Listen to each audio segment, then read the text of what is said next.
आता एकच उत्तर सांगतो, डाव्या हातात उत्तर आहे त्याचं. शरीरावरचे रोम जसे मोजता येणार नाही तशा देवाच्या विभूती मोजता येणार नाही. समजलं का? आणि असं बरळायचं नाही, माझ्यासाठी देवाने काय केलं काय केलं, कान फाटे दिले. म्हणजे तुला आतापर्यंत लायकी नसताना देवानं जिवंत ठेवलं. काय लायकी आहे तुझी? हे काय माझ्यासाठी कान फाटत काय केलं? नालाय का एकादशीला आमलेट खातो देवाला नाव ठेवलं.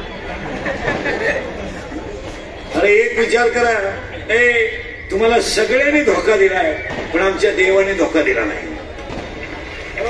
आपलं इतकं वय झालंय, अजून शुगर नाही, अजून बीपी नाही, अजून अटॅक नाही, अजून कॅन्सर नाही. याच्यापेक्षा देवाने काय सांभाळावं? घर सांभाळलंय, दात पडू दिले नाही, डोळे जाऊ दिले नाही. हो, पोरगी जन्माला घातली, धोका दिला, वळलं गेले आली नाही.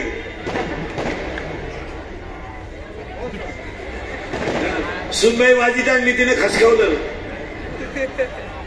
प्रियशीने तर पुरा धोका दिला. काही पोरं म्हणते ती पोरगी माझ्यावर प्रेम करते, तुझ्या मेंदूत पाणी झालं. मेंदू चेक कर नालाय का. पोरगी कधीच प्रेम करत नाही, पोरगी फक्त एटीएम मोकळं करते, प्रेम करूच शकत नाही. तुला काय कळत प्रेम आणि प्रेम तरी? अरे एका मूर्ख पुरी नाही यावं आणि आपलं एटीएम मोकळं करावं, इतके भिकारी आपण नसावं.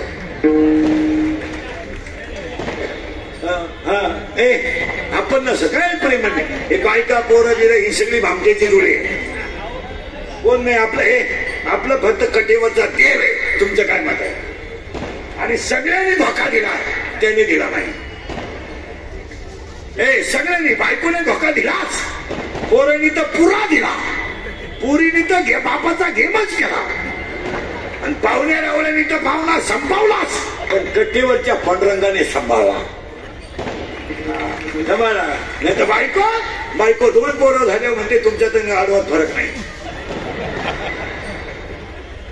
आपण खरे पागल. बारीक बारीक वाक्य ऐका.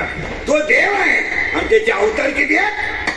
बस अनंत. असं फिट बसलं पाहिजे कीर्तन. अनंत अवतार देवाचे. आता उलट फिरायचं आपल्याला. हा जो देव आहे हा कटेवर उभा आहे. तो राजस आहे, कुमार आहे, मदनाचा पुतळा आहे, तो पांडुरंग आहे. आता उलट फिरवतो. प्रत्येक देवाचा अवतार वेगळा आहे. ऐका बरं का. रावण उन्मत्त झालाय म्हणून राम जन्माला आलाय. परत नाही ऐका बरं का. कंस उन्मत्त झालाय म्हणून सीतेसारख्या पतिव्रतेवर अन्याय झालाय म्हणून हनुमान जन्माला आलाय. नीट ऐका. जनता अडाणी झाली म्हणून ज्ञानेश्वर महाराजांचा अवतार झालाय. लोक भजन करत नाही म्हणून तुकाराम बाबाचा अवतार झालाय. आणि भजनाचा रंग करावा म्हणून नाथ बाबाचा अवतार झाला. स्वच्छता करावी म्हणून गाडगे बाबाचा अवतार झालाय. महिला शिकाव्यात म्हणून सावित्रीबाई फुलेंचा अवतार झालाय. नीट ऐका. देव करावा म्हणून गाडगे बाबाचा अवतार झालाय. खेड्यातल्या लोकांना धर्म करावा म्हणून राष्ट्रसंत तुकडोजी बाबाचा जन्म झाला. या सगळ्यांच्या जन्मापेक्षा या पठ्याचा जन्म वेगळा आहे. नीट अभ्यास. तुम्ही काय अभ्यास करत होते? हे सगळ्यांचे अवतार वेगळे आणि ह्या पठ्याचा अवतार वेगळा आहे. रामाला रावण मारायला, कृष्णाला कंस मारायला, ज्ञानोबा आले जग सुखी करायला, तुकोबा आले जगाला भजन शिकवायला, एकनाथ बाबा आले पारूड शिकवायला, रामदास स्वामी आले ब्रह्मचारी पण शिकवायला, गोरोबा काका आले कर्मात देवे सांगायला, शेरा दादा आले कर्मात देवे सांगायला, सज्जन बाबा आले कर्मात देवे सांगायला, गोरोबा काका आले कर्मात देवे सांगायला. हे सगळ्यांच्या येण्याचा इतिहास आणि ह्या पठ्याच्या येण्याचा इतिहास वेगळा आहे. आता हा कशाला आलाय ऐका. आता आपला येणं विषय नाही. आपण आजही गेलो तर काही अडचण नाही, नसतोय आलो तर काही नाही, आणि आपल्या वाचून काही आडलंय नाही. आता आपण फक्त का जवळतोय महाराज मेलो नाही म्हणून. आपण काय सगळं आता बोलू नये, लक्ष्मी यायचा वेळ आहे, पौर्णिमा आहे, आज तळतळे ते इंद्रिकचं कीर्तन आहे. काय आपल्याला धर्म संस्कृती करते? फक्त कडक कपडे घालायचे, पांढरी केस करायचे, काढून मोकळं फिरायचं, बारीतला ब्रँड प्यायचा, बारीक कपडे घालून गाड्या घ्यायच्या, स्वतःला शहाणं समजायचं. काय तुमच्या माझा धर्म राहिलाय? काय राहिलाय? फक्त बारीक कपडे घालायचे, मिशा काढायचा, बारीकले ब्रँड प्यायचे, बारीकल्या गाड्या घ्यायच्या आणि स्वतःला शहाणं समजायचं. काय करतोय लोकांना?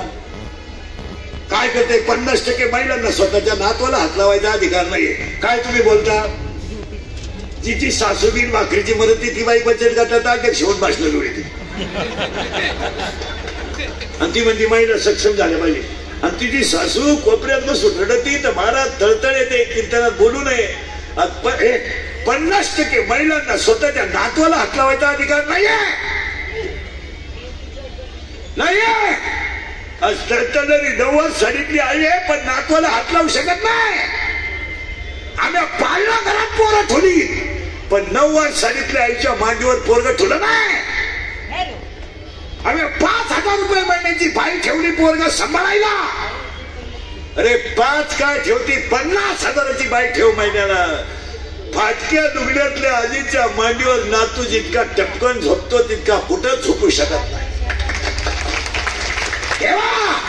मुलगा आणि सून खोलीत सेपरेट राहते, तर नातू जर निम्म्या रात्री उठला तर ती आजी कुशीत मुलगा बसून रडते, पण तिला नातवाला हात लावायचा अधिकार नाही आहे. आम्ही फक्त माईक आला का भाषण जोडायचे आणि स्वतःला शान समजायचं. ज्या नवऱ्याचा पगार तुम्हाला गोड लागतो त्याच्या आईचं दूध पेलेली आई तुम्हाला दुश्मन झाली का? जिने स्वतःच्या गळ्यातले दागिने मोडून नवरा मुलगा शिकवला, जिने स्वतःच्या गळ्यातले दागिने मोडले, फाटकं लुगडं घालून मुलगा सांभाळला, त्या पोराचा पगार तुम्हाला गोड लागतो आणि ती बाई अडाणी आहे म्हणून तिच्या मांडीवर तुम्ही तुमचा मुलगा देत नाही, तरी तुम्ही स्वतःला शाणे समजता. निरीक्षण करा, सांगा बाईला मंडळ हे चुकीचं आहे का? इंदुरीकर गोत्यात काय येतो? फक्त खरं बोलतो, आख्यांचे घोडे खातो. असा माणूस नाही राहिला का त्याने इंद्रिकरला घोडा लावला नाही.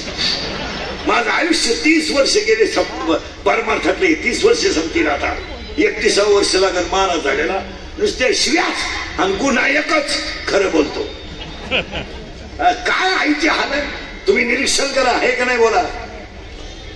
काय आजीनं पाप केलं? अरे रोजाने गेली तू रोजाने गेली दुपारी जेवायला बसली ना, तिच्या येतोय का बस दुपारी जेवायला बसली ना बांधव, तर तिच्या भाकरीवर कालवण नव्हता ना, तिला लोणच्या भाकरीला चोळलाय. घर गळायला लागलं ना, घर गळायला लागलं तर तिने फाटक्या लुगड्या अंगावर घेऊन रात्र काढली. ती आई तुम्हाला दुश्मन आहे का नाही बोला. तुम्ही शहाणपणा शिकवता, तुम्ही म्हणता धर्म आहे. पडून जाणार पुरी पुरींचा अभ्यास करा. या 4 वर्षात पुरींचा अभ्यास करा. पुरी चांगल्या पोरांवर कधी प्रेम करीत नाही. तुम्ही अभ्यास करा. पुरींनी ठेका पत्करलाय. पोरगी doctor, engineer, CA, PI, API, class 1 अधिकारी, हाय ब्रिलियंट पोरांच्या पुरी नादीच लागत नाही. पुरीने नुसता भंगार पोरांनो तडा खाऊ ठेवला. भंगार एकदम भंगरी पोऱ्या. थोडा गाला हसला, मिशा काढल्या, 2-4 इंग्रजी वाक्य बोलला का पोर त्याला बी लागली. आणि पोर काम काय करत आहे? इरीवरच्या मोटरी चोरीत आहे, पाईपलाईन खोलीत आहे, मोटरसायकली चोरीत आहे. आणि ही त्याला म्हणती माझ्या डोळ्यात पाय काय नट माती का काय डोळ्यात. हा विनोद आहे? मुलगी मला आहे, हा विनोद आहे? महिला म्हटलं राग येईल तुम्हाला. पद्धत जयंतीला सांगतो, अरे तुम्ही फक्त गाड्या घेतल्यात, बंगले बांधलेत, सोन्यानं तांदू मडवलंय. संस्कृती काय? सासूला भाकर नाहीये ही संस्कृती, सासऱ्याला भाकर नाही ही संस्कृती. जो बाप कधी आयुष्यात रडला नव्हता ना, तो बाप पोरीने ह्या 4 वर्षात रडवला. रडला बाप. आयुष्यामध्ये गरीबी आली तर कधी रडला नाही. पण पोरगी पळून गेलो जसा रडला आणि रडणारा बाप पोलीस स्टेशनला जाऊन सांगतो माझी मुलगी सापडून द्याव माझी मुलगी सापडून माझा प्राण द्यावा. पोलीस म्हणतो तुमच्या डोळ्यातलं पाणी पुसावं मी तुमची मुलगी आणून देतो. बाप डोळ्यातलं पाणी पुसतो आणि मुलगी पोलीस सापडवतो आणि पोलीस पोरीच्या बापाला फोन करतो तुमची मुलगी सापडली. बाप पोलीस स्टेशनला जातो आणि जसा रडतो त्याच्या डोळ्यातल्या पाण्याच्या धारा पोलिसाच्या पायावर पडतात आणि तो बाप म्हणतो मी सगळं कराल पण माझी मुलगी दुःखी करणार नाही. पोरगी पोलिसाला सांगते माझा बाप माझा दुश्मन आहे आणि माझा बाप फक्त माझ्या प्रियकराला धोका देऊ शकतो. माझा भाऊ दुश्मन आहे माझा बाप दुश्मन आहे. ईश्वरासारखा बाप मुलीला दुश्मन आहे आणि पळून जाणाऱ्या सगळ्या पोरी अल्पवयीन आहेत 13 ते 18 आणि ह्या 4 महिन्यात असा तमाशा झालाय पुरी महाराष्ट्रातल्या पोरांवर प्रेम सुद्धा करीत नाहीत. पुरीने आता बाहेरच्या राज्यात पबजी खेळायला सुरुवात केली. इथले पोरं मेलेत ना. कोणा महिना मंडळ हा विनोद आहे का सांगा मला नाही. आणि आपण काय करतो त्याचं उत्तर ऐकायचे आपल्याला. नुसतं हसण्यावारी कीर्तन देऊ नका. थोडी तळतळ येते.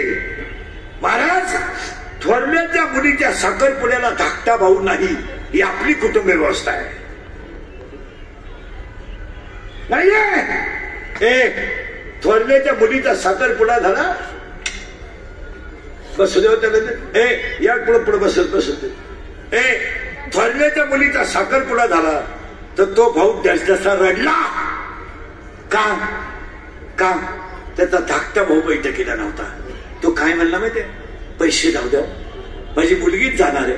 माझ्या भावाला माझ्याशी बोलायचं नव्हतं पण वट्यावर बसावं लागत होतं. ही चित्र आहे की नाही बोला.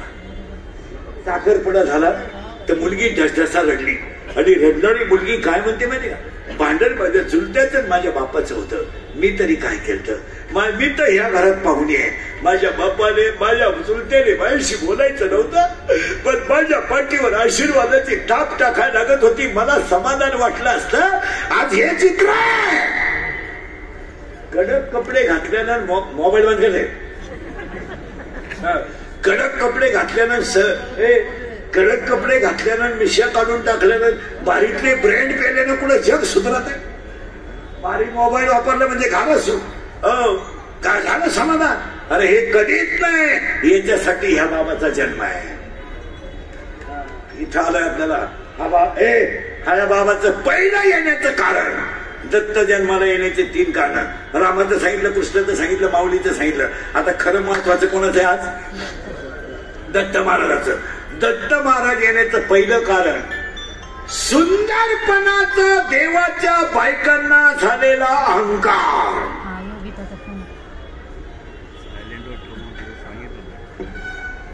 आम्ही सुंदर आहोत आमचा नवरा सुंदर आहे आणि आम्ही सुंदर आहोत हा देवाच्या बायकोला झालेला पहिलं कारण. 2 पतिव्रता स्त्रीचा कुणी जर छळ केला तर छळ करणाऱ्याला शिक्षा मिळेल यात नवल नाही पण देव सुद्धा तिची शिक्षा भोगतो.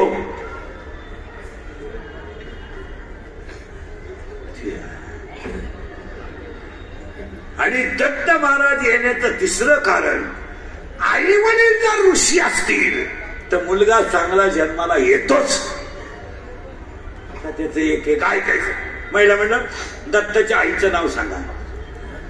अनुसया सुख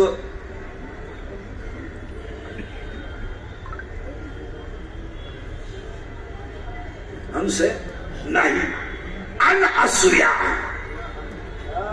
तिचा उच्चार अनुसय आहे पण दत्त महाराजाचं नाव अनुसया आईचं नाव अनुसया नाही.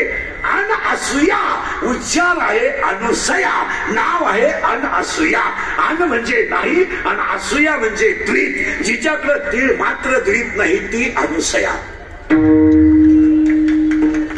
आता आमचे कीर्तनकारांनी काय केलंय संतांची गरिबी सांगून कीर्तनकार श्रीमंत झाले. एवढा येण्याचा बाजार झाला.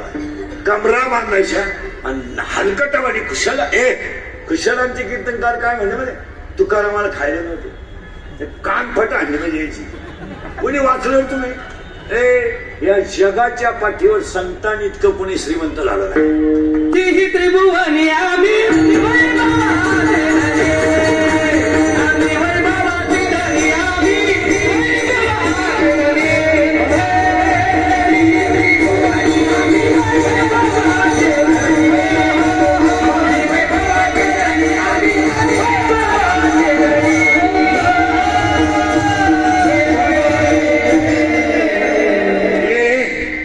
कीर्तनकारांनी तुकाराम महाराज गरीब केले आणि आम्ही श्रीमंत झालो.